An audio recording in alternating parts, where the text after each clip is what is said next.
मंडळी नमस्कार. मागील काही दिवसांपूर्वी अतिवृष्टीचा फटका संपूर्ण महाराष्ट्राला बसला होता आणि हाच फटका सांगोला तालुक्यातल्या बहुतांशी गावांनाही बसला होता. मंडळी, सांगोला विधानसभा मतदारसंघातील पंढरपूर तालुक्यातल्या तब्बल 8 ते 10 गावांनाही या अतिवृष्टीचा मोठा फटका बसला आहे. मात्र या 8 ते 10 गावांना अद्यापही अतिवृष्टीची शासकीय मदत मिळालेली नाही आहे. कवठाळी, वाखरी, गादेगाव, शेळवे, भंडीचे गाव, खेड भाळवणी, उपरी आदी गावं या शासकीय अतिवृष्टीच्या मदत निधीपासून अजूनही वंचित आहेत. मंडळी, या सर्वच गावांमध्ये मोठ्या प्रमाणात पावसानं नुकसान केले. लाखो रुपयांचं नुकसान झाले. मात्र या भागातील नादुरुस्त असलेल्या पर्जन्यमापक यंत्रामुळं या गावातील नुकसानग्रस्त शेतकऱ्यांना मदत निधी मिळण्यात अडसर येत आहे. मंडळी, एका बाजूला प्रशासन आपली जबाबदारी झटकते, तर दुसऱ्या बाजूला ज्यांच्याकडं बघून या भागातल्या मतदारांनी मतदान केलं ते राजकीय नेतेही या शेतकऱ्यांना वाऱ्यावर सोडताना दिसत आहेत.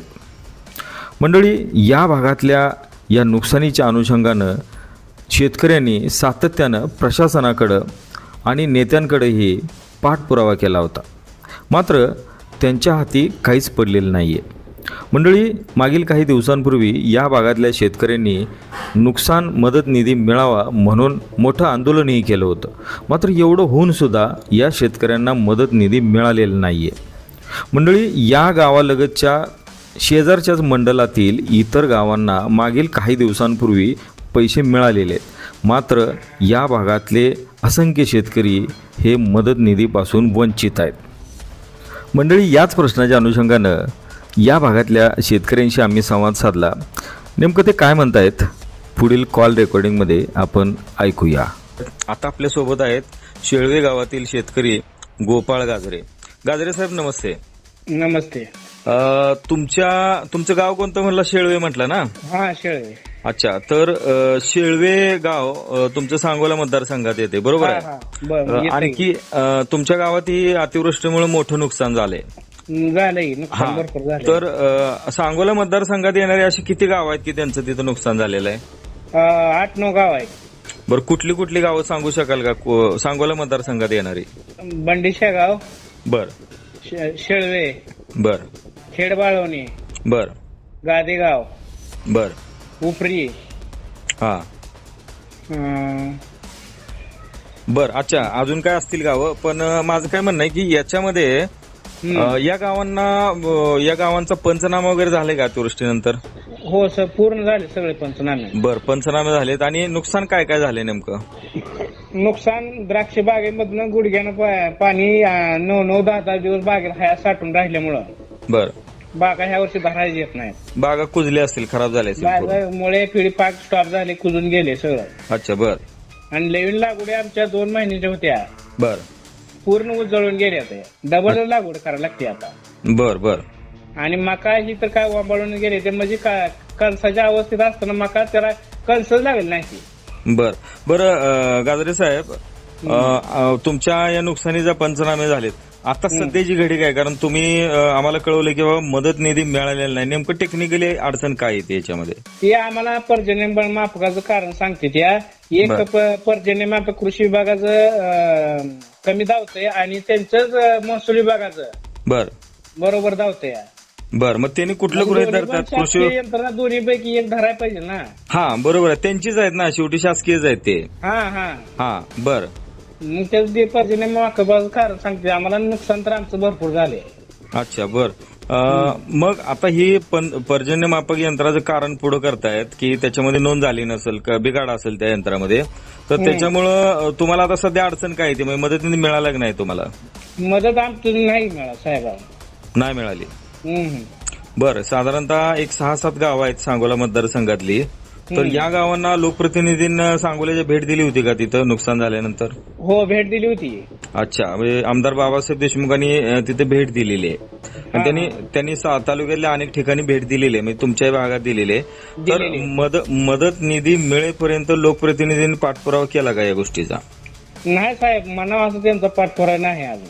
अच्छा, बर. अच्छा, मग आता तुम्हाला मदत तर मिळालेली नाही.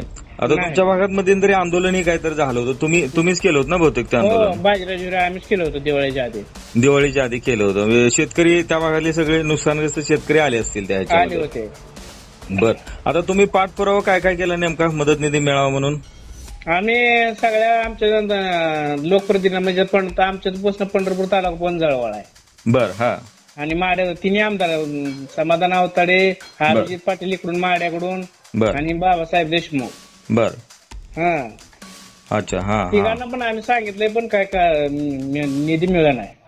अच्छा, बर. कारण तुमचं एकेका शेतकऱ्याचं साधारण किती रुपयांचं नुकसान, म्हणजे अंदाजे किती झालं असेल?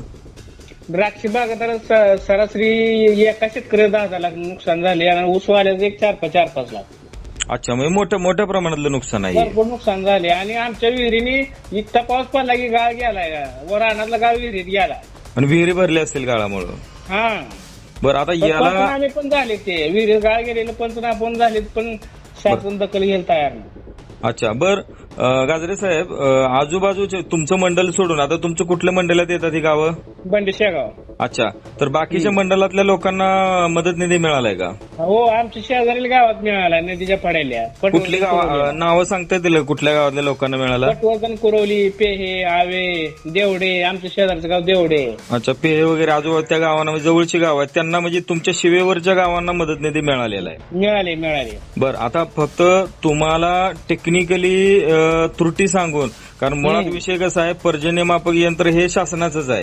हा, चूक बंद पडली ही चूक शासनाचीच आहे. आणि प्रशासनाची चूक आहे. हा, तर तुम्हाला त्याचा फटका तुम्हाला सहन करावा लागतो. आम्हाला सहन करावा लागतो त्या पर्जन्यमापकाचा. तर आता या सगळ्या परिस्थितीत लोकप्रतिनिधी असतील, प्रशासन असेल, महसूल प्रशासन असेल, तर यांनी काय करायला पाहिजे? तुमचं काय मागणी आहे त्याच्यामध्ये?